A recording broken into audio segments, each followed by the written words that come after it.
Hello, everyone, and welcome back to Wisdom Work. Christa and I are so excited to be back with you all after a pretty decent sized break. And we're just so happy to jump back into things here in 2025. We really feel like that was a much needed break for us. But we also really missed you guys. And we really missed this conversation in this community. And it feels like the timing is just perfect now to jump back into the wisdom work. We're so happy to be here with you. I think it's important to mention that our Philadelphia Eagles secured the NFC Championship last night. And that is big news for us here. Go Birds. Go Birds. Who knows? By the time you're listening to this conversation, we could potentially be Super Bowl champions, but I'm not putting that out there. We're just not. I don't want to jinx anything. We're going to celebrate the win. No matter what happens in the next couple weeks, we're just very excited to right now be headed to the Super Bowl. Yes. And Krista's on the West Coast, but she's still a diehard Eagles fan. And so is her son, which we were just talking about, which is the cutest thing ever. So that's very exciting news for all of us here and our Philadelphia listeners. And we are here today to talk about a book that Christa and I both just finished reading. Like, we are fresh off of reading this entire book. It's a book that's very trending at the moment, I guess you could say. And that is, drumroll please, The Let Them Theory by Mel Robbins. And we are really excited to have this conversation today as we kick things off again, because Christa and I both felt like this book shifted some things for us, gave us a lot of, those aha moments and information that kind of just hit you differently, even if you already knew it, on some level. At least that's what happened for me. There were moments where I was reading it and I'm like, I already know this, but somehow it's like hitting me and really sticking as I'm reading it. So I just think there's so much stuff to unpack here. And I think it's a really fun conversation to have to kick things off. So with that being said, Christa, tell us what you've been up to, first of all. Tell us what you've been up to since we last spoke. And then tell us what your impression of this book was and what your key takeaways were. Oh, well, it's so good to be back, Chris. This is like one of my favorite places on earth, to just sit here with a nice cup of our mud water and cacao and talk a lot of juicy goodness with our listeners and you. So we're loving Southern California. We are safe. So I want to thank everybody for reaching out around the fires in LA, and our hearts are with everybody that lost a lot. So we're doing well out here, and we're rooting for the birds and just excited to see where they go. But yeah, after reading this, I heard about it from Christy. So she and I were talking on the phone, talking about starting our podcast and everything, which was very exciting. And I think, Chris, you mentioned like, oh, this book I'm reading, it was like a quote that you referenced to me, and I was like, oh, that sounds great. Should I read that? And you're like, yeah, I would love to talk to you about it. And so I finished it really fast. I listened to it, which I do love Mel Robbins. So I loved listening because it was her voice. She's hysterical, I think. And it just was very enjoyable because of how many examples she gave about the different things that she was talking about. So I'm really excited to dive in today. And it hit me similar to you, Chris, where it's like, a lot of the themes that were in this book were a lot of the themes we talk about on our podcast too. And I said to Christy, I was like, it was very validating because Mel kind of took us through in a very consequential way and sequential of like this journey. So you could kind of see it from point A to point B from beginning to end, which was like very helpful for me to have that outlined. And I just thought she was masterful in how she articulated everything and how she was writing about these different abstract ideas and spiritual personal growth lessons. Like sometimes it's hard to put words around, but I thought she did a really good job. So for me, I think one of the biggest things that hit me was we talk a lot about on our podcast about like letting them and just not needing other people's validation. But one of the big things that I thought was very interesting that Mel said was just using that part is insufficient. Like it's not complete. So when you let other people live their lives and let them be adults and have their own thoughts and have their own feelings and do their own things, we can't just let them, because then we kind of feel lonely and we're alone with our feelings, or we feel like kind of empty, like, okay, everybody's out else is having a great time, or everybody else is out living a big full life, and now I'm just by myself because I've created all these boundaries and I've done all the work and da da da da. But she says it's not only about let them, but let me. So once you say, okay, yeah, everybody's allowed to do whatever they need to do, but let me X, Y, and Z. You figure out what really feels good for you. And this is a lot of the work I do with counseling and coaching, with wellness, but letting me find the things that bring me joy. What lights me up? What keeps me feeling really alive and vibrant in my own life? Maybe the relationship that kind of went away is allowing me to have more time to do something else that I love that I didn't realize I missed so much. For example, like going to watch the sunset. Like when my husband's traveling for work, we don't have like the family dinner that we normally do. So my son and I went to see the sunset last week, and it was beautiful at the beach.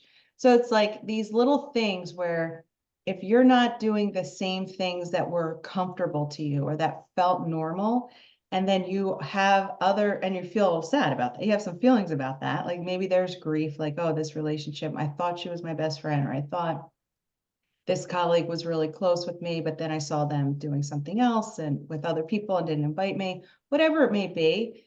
You have the opportunity to say, okay, what do I need to do to help myself feel the best? What, maybe I need a bath, maybe I need to go seek some support elsewhere, or go do something I love. And I just thought that was a really key takeaway with this, because it's twofold. It's like letting them and allowing, and that surrender and that letting go that we always talk about, to let other people do their thing, but feel all your feelings with all of that. And when you notice things that may be off, or you didn't want that to go that way, but then let me find something that brings me joy or makes me feel better. And I think that's the responsibility we have as mature adults, is not blaming other people for making me feel angry that you all went on vacation and didn't invite me, or whatever it was.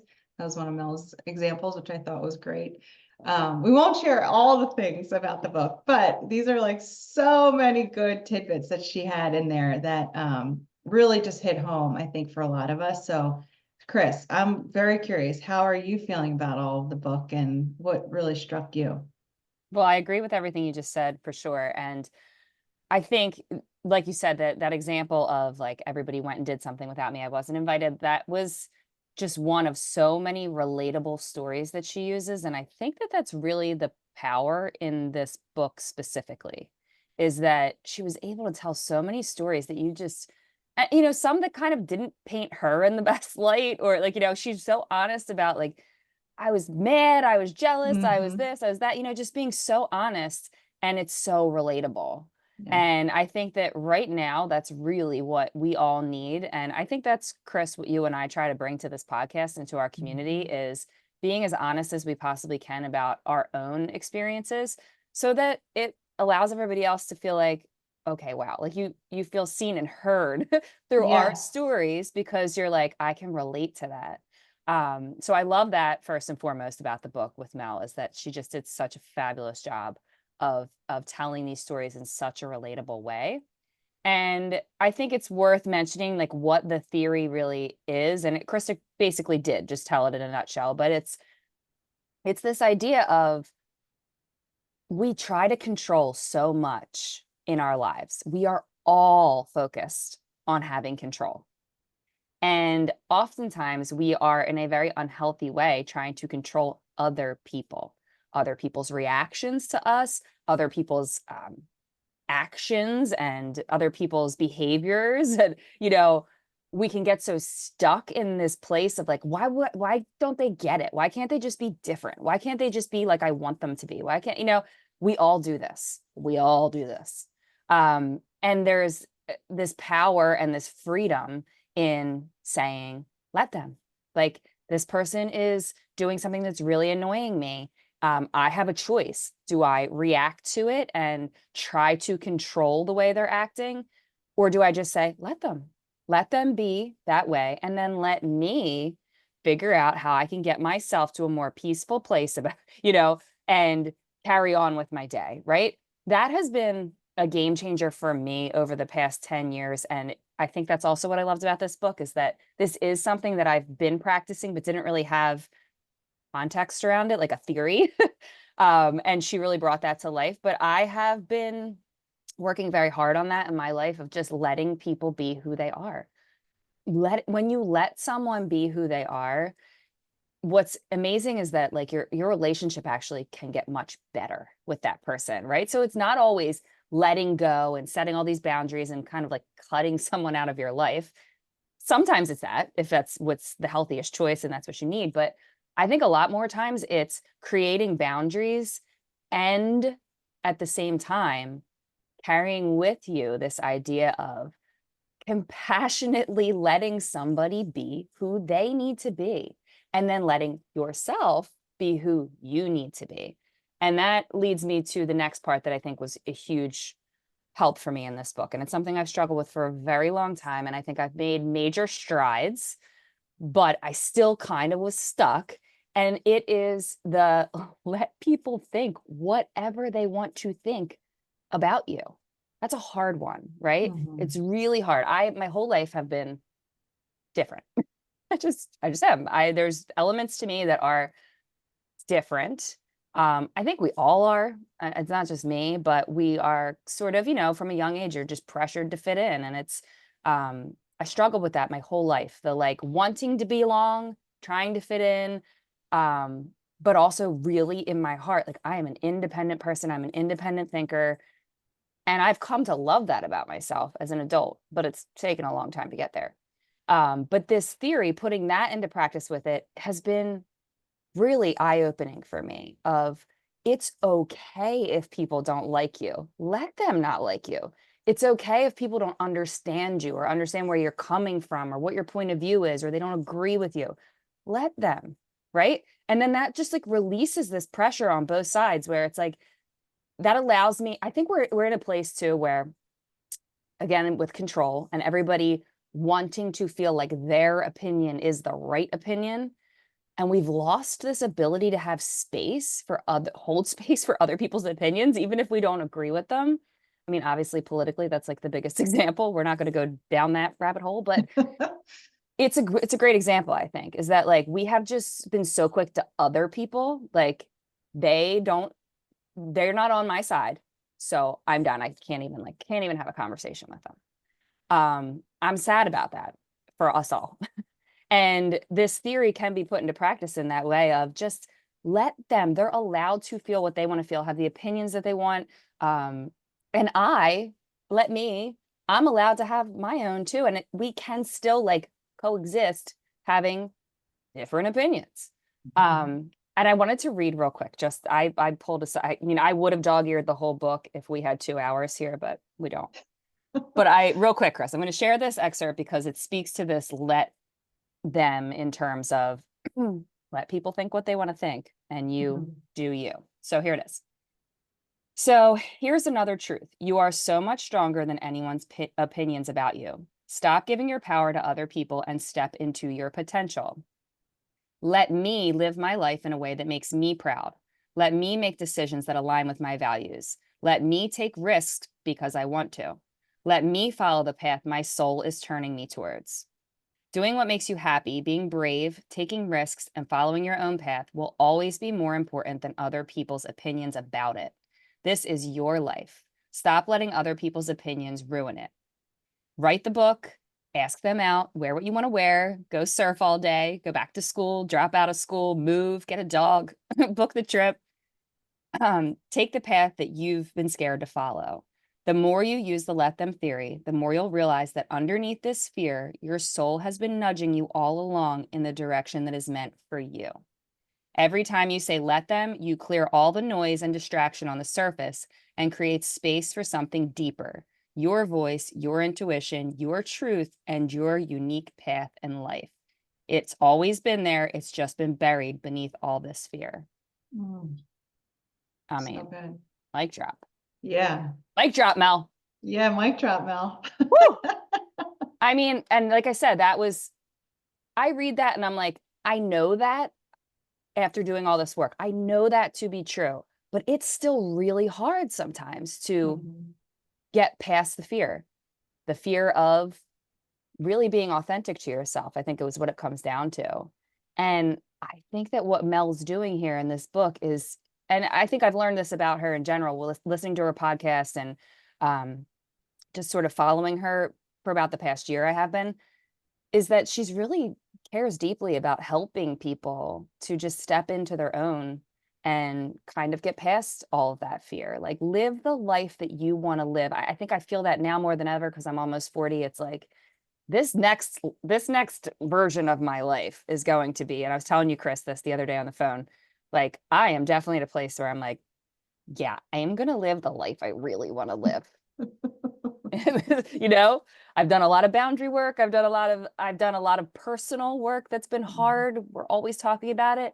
And now it's like, let me be me and let Mhm. me live the life that's most aligned for me. And so I think you and I both want nothing more than that for our listeners, for Mhm. everybody who's a part of this community to feel inspired to do that for themselves too. And that's why I think this book is just a great place to start. Yeah, it's an awesome time to start reading it as well, like for the start of the new year, because the freedom that she talks about, this is a very personal value of mine.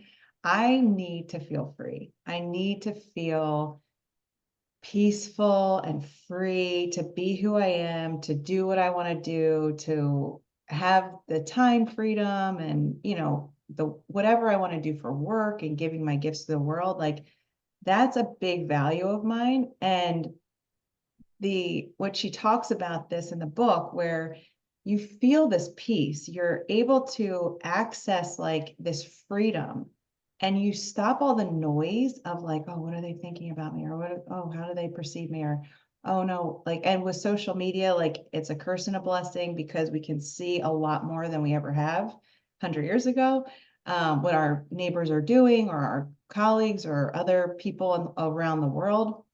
So there is a lot to shut down and to have these, I guess I hesitate to use the word boundaries because that's a hot word and I feel like it's getting misconstrued a lot because it feels like it's like a big electric fence where it can just be a softness of I am giving myself the attention I need first before I give it out externally.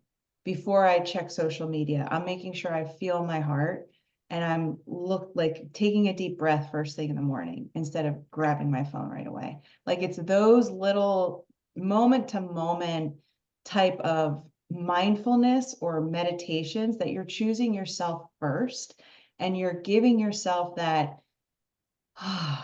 like that little hug, that little compassionate curiosity of like, what do you need? Imagine like a little baby or a little puppy. We just got a puppy, so I'm in my dog phase.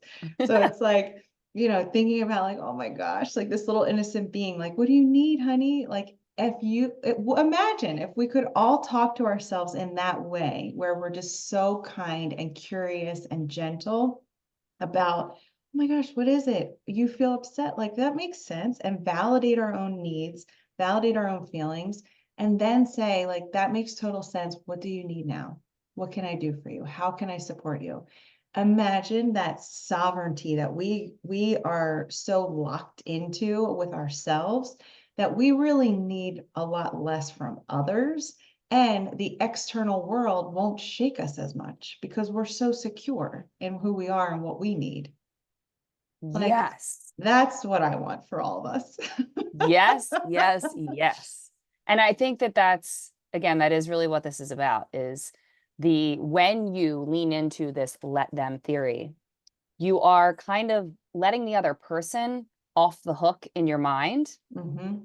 and letting yourself off the hook in your mind so that Yes. you can have this peaceful place. I think we are so distracted and weighed down by all of these racing thoughts about what the world around us is doing. Hmm. And that we don't give ourselves enough quiet time and space intentionally to really figure out, like, what do I want? We're almost like just in this survival mode. And that's what I hope that these kind of conversations shift for people, is like maybe even just recognizing that we're in such a hustle culture, such a survival mode, and we don't really stop to think about, like, am I taking care of that self within? That's, nobody else, is anybody else asking you, are you okay? Nope. Nope. No, they're No. not. Uh-uh. And so it's like, it's not going to come to you, unfortunately, from people outside of you. Although ironically, I think when you do start to give yourself that compassion, we've talked about this a lot on the podcast, Mhm. self-love, and what that can do in your life. I think it does kind of then start to attract people to you, or people in your life. It almost gives them the space or this some sort of energetic permission to start showing up for you. Yes. And it's, when you were talking about boundaries, I'm glad you brought that up too, because we talk about that a lot, and we have over the years. And you're right, it is kind of in this place where it's like it's almost an icky word, because it's over saturated, and there's Mhm. all different ways that people are interpreting it. Mhm. One that I heard recently that I really liked was, so Jessica Zweig. I listened to her podcast. I'm trying to think of what it's called because she rebranded it. The Spiritual Hustler, it's called now, Okay. I think. Um, but she said instead of calling it boundaries, she's calling it a sacred line. And I Mm. really liked that because, like you said, it makes it less harsh. And sometimes when you say boundary, it means that you're just like you're like blocking people out. Right. And that doesn't really get you anywhere. And I've learned that personally. I mean, that used to be my mode of operation, is like, Mhm. and you're cut off. Yep. And it's not Same. healthy. It's not No. healthy. And it doesn't really do you any good to operate in that way. So when you think of it as a sacred line, it's more so like, I'm just drawing a line in the sand here around myself, a soft little line Mhm. that's letting you know what I am okay with and what I'm not okay with, Mhm. right? What I feel comfortable with, what I don't feel comfortable with, and what I'm going to tolerate, what I'm not going to tolerate, because I'm being mindful of what I need. And I'm trying to be respectful of what you need too. But I think that's where sometimes in relationships, people overstep boundaries. And that's when you feel like you need them the most. It's like, okay, you're not really hearing me, you're not seeing me, you're coming at me in an aggressive way. And this Mhm. idea of a sacred line is like, it does require you to in some way make it clear, right, that I need this sort of space. Mhm. But it's not as harsh as like, it's a boundary and now you can't touch me, like you can't come Yeah. anywhere near me. I think that just doesn't do us any good. But um that really does speak to this whole conversation about let them and let me. In creating the space you need, it does require you to do both. Let Yeah. them be who they are, let whatever the situation is that's driving you nuts. And again, remember that we don't have control over other people. That's like an important part of it, I think, to really hone in on. You don't have control over other people. You only have control over the way that you react to them, or the Right. way that you react to a situation. And Mel gave another great example, and it was about like her friend's husband who's really out of shape, and like it's unhealthy, and the friend is so annoyed that her husband is just like not taking the steps that he needs to take. And she just brought to life the fact that like nothing this friend is going to say or do is going to get the husband to change. That is a big one that we have to really wrap our heads around, is like, you really can't come in and save someone, fix someone, change someone. We all think we can, but you can't. You Mhm. have to let them be on their own path.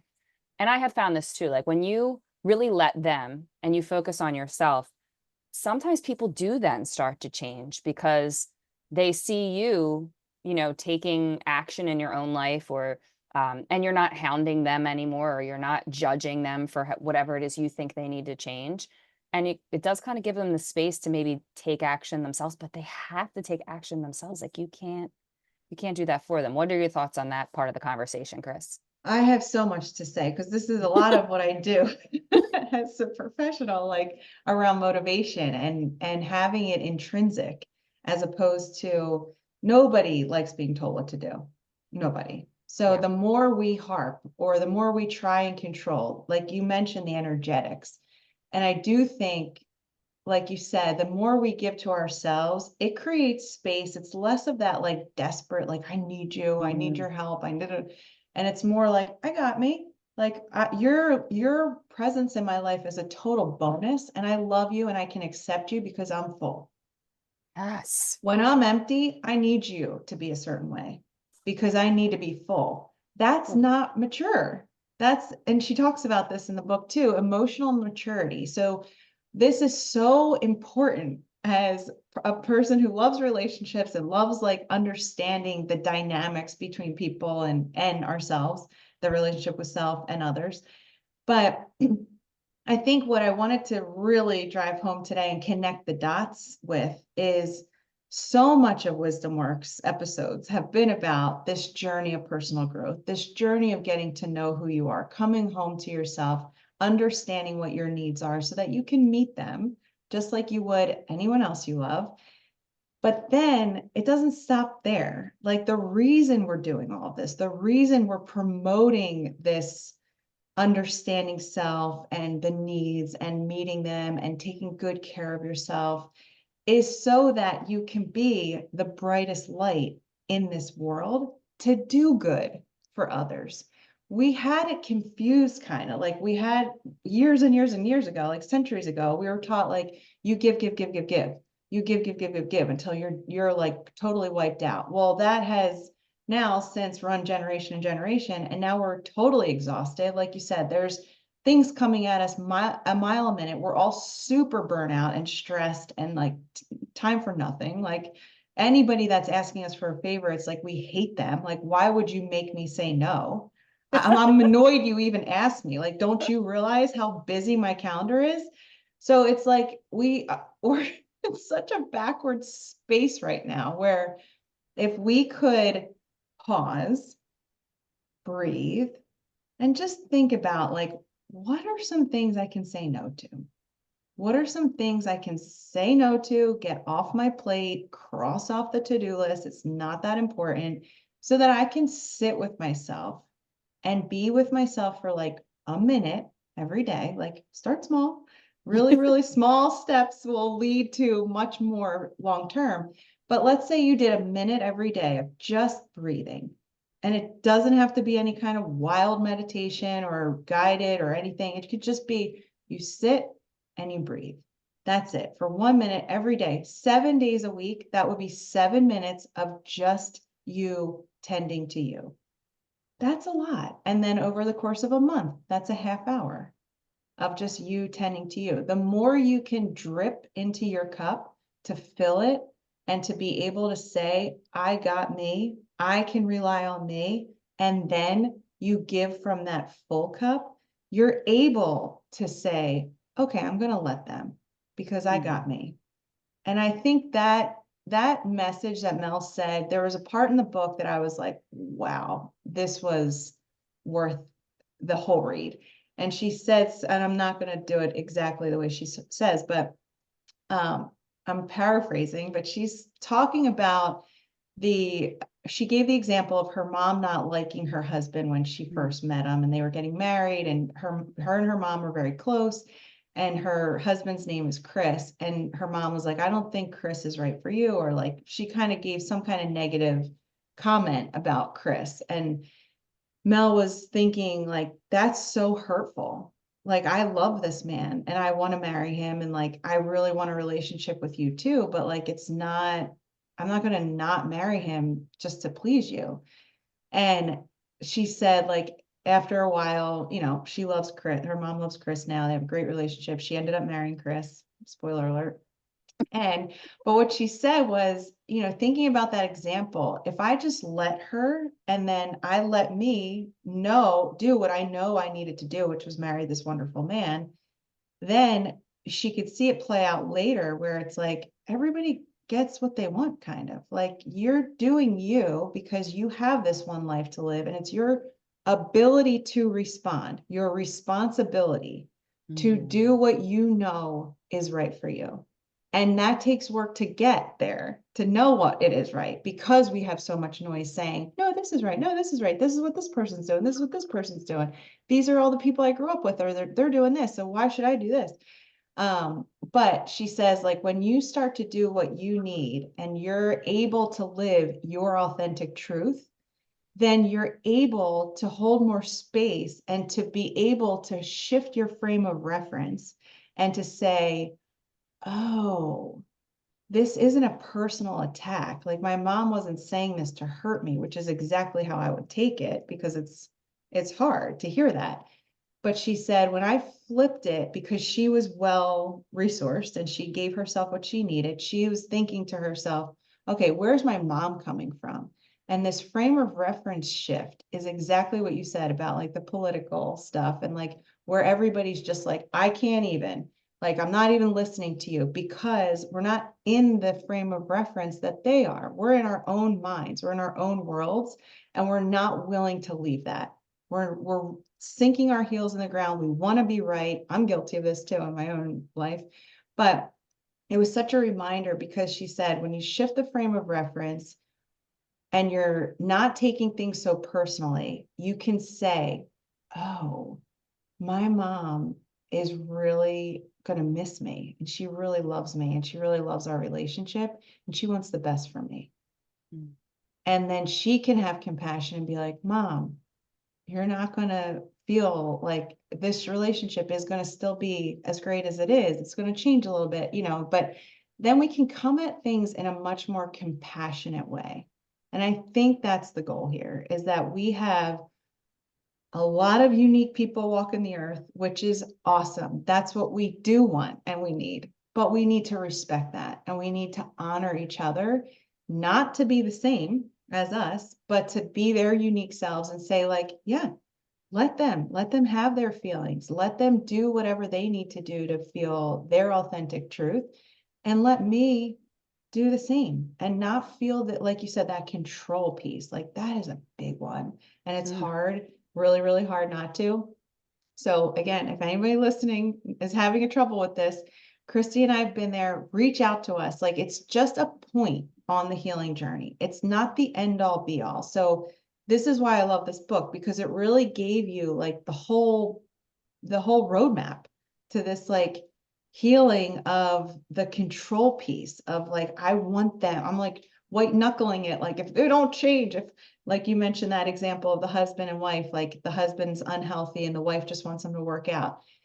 The more she says to work out, the more he's sitting on the couch. Yes. Like, he's not going to move because you're saying that. The other piece that I wanted to bring up real quick was a teacher of mine years ago had said to me, when you try, because I'm in the line of change, I'm in the line of like health change and health behavior change. And so I had this like, an innate, I still do. I want everybody to feel their best. I want everybody to be well. But now I know, I'm not at the point of I'm going to be the change agent. They have to be. So it is a lot of let them, a lot of surrender to giving the power back to the person going through it.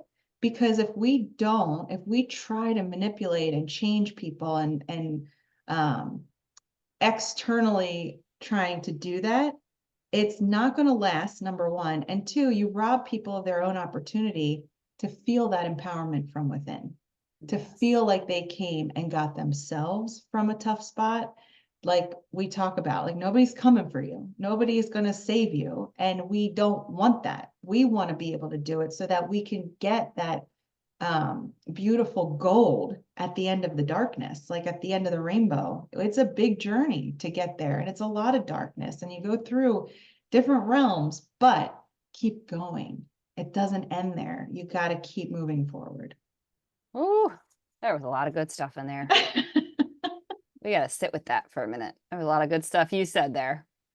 I mean, the point of reference, I'm so glad you brought that point up, and this continuing theme of control. I definitely think that we're as a culture stuck in a desire to control. Mm-hmm. And it's not doing us any favors. Like, it's really not. And so it feels like this book is so timely. This conversation is so timely. It's obviously so aligned with what you and I are always talking about. So it also feels a little validating. Yes. Like, Right. Thanks, Mel. hey, You thanks, got us. Mel. Yep. So glad that we're on the same page, Mel. Yeah. But it's just, and I think I also love what you said about we're doing all this work on ourselves so that we can show up fully as ourselves and put more good into the world and Yes. have better relationships and have the biggest, best life we can. But it starts with this introspection, and it starts with the hard work of, listen, it's going to be, all of this is uncomfortable. And I love that you said this is just a point on the journey. It's so important to remember that along your personal growth journey, that these moments are going to keep coming. You know, you're going to have these pinch moments, but you really do have to lean into it and do the work and try this on for size, this theory, because it's been awesome for me since I let go of the book and was done. I'm like, it's on my mind all the time, even with my kids. And she talks about this too. And Mhm. I would recommend people make sure you read that part too if you have kids. I can't tell you how many times a day now when I would get so frustrated and maybe like snap at my kids, I'm saying to myself, let them be kids. Let them, Mhm. you know, because I struggle with control in that way big time Me with my too. kids. I really Mhm. do. I will be so honest about that. And I know I'm not alone. So I'm happy being honest about that, because I'm sure that other people listening get what I mean. It's Mhm. really hard because you're like, I'm supposed to be in charge. I'm supposed to be, the one driving the ship here.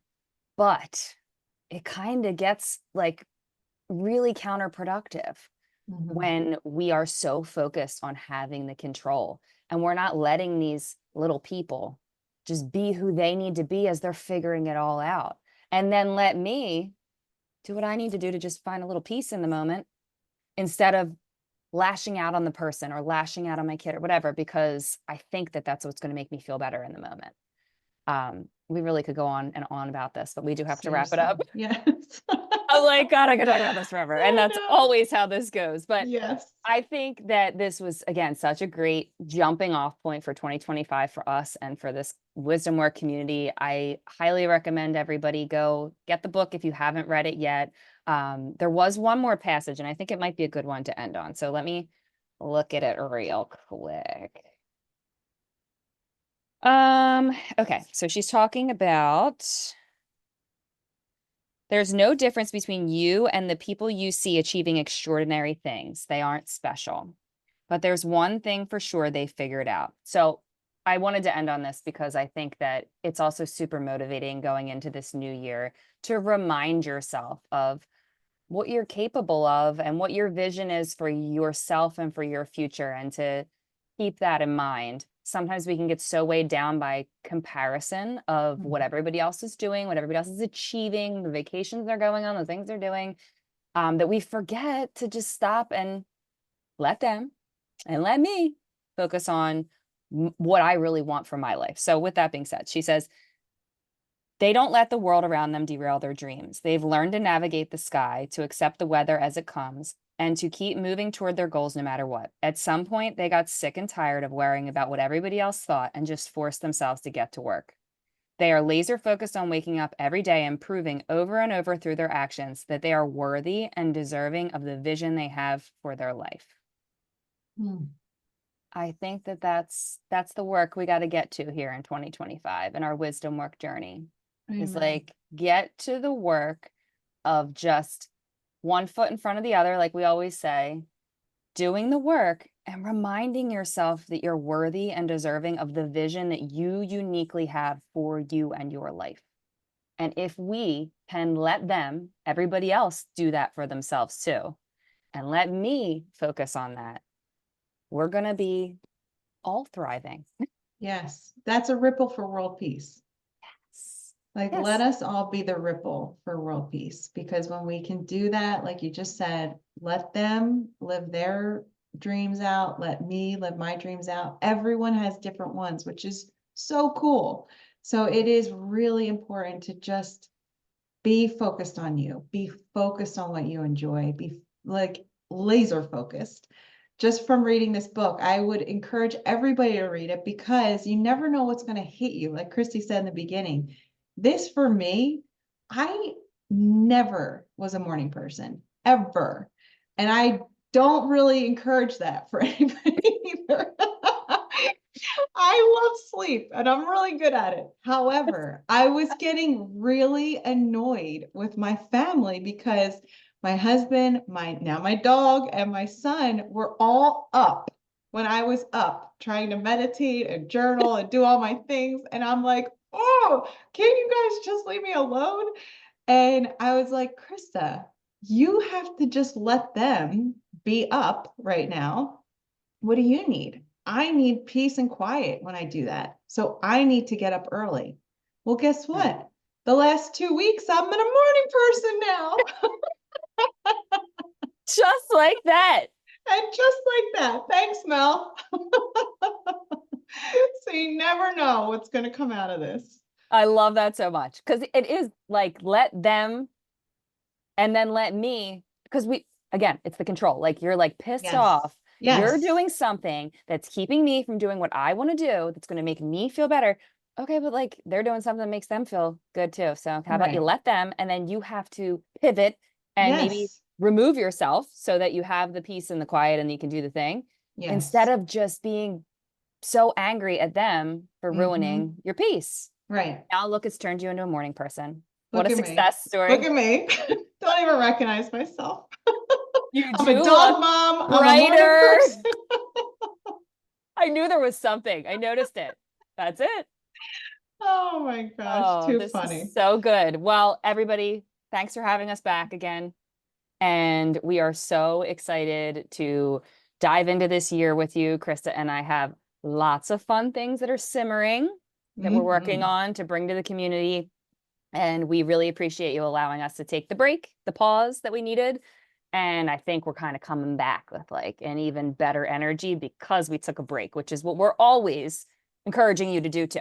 We took care of ourselves, we poured into us, and now we're ready to keep moving. So thank you, everybody. Get the book, The Let Them Theory. We are not like sponsored by Mel or anything. Let me just say that we really just believe in this book. We want you to learn from it too. So thank you, everybody. That's all for us for now. And we will see you again next time on Wisdom Work with Christa and Christy. Chris, any last comments? I'm just so happy to be back. Thank you to all the listeners. We love doing this and we love hearing from you. So please let us know some of your let them and let me experiences, because we would really love the examples for our own lives. You teach us just as much as we teach you. This is all our community-based thing that we love. We're not the teachers. We're real life people just on our own little journey, and wanted to share and normalize the feelings that we have because we think it's helpful. So we love you, we support you, and we always love hearing from you. Yes. Reach out, everybody, and we'll see you next time. Go birds. Go birds. Oh my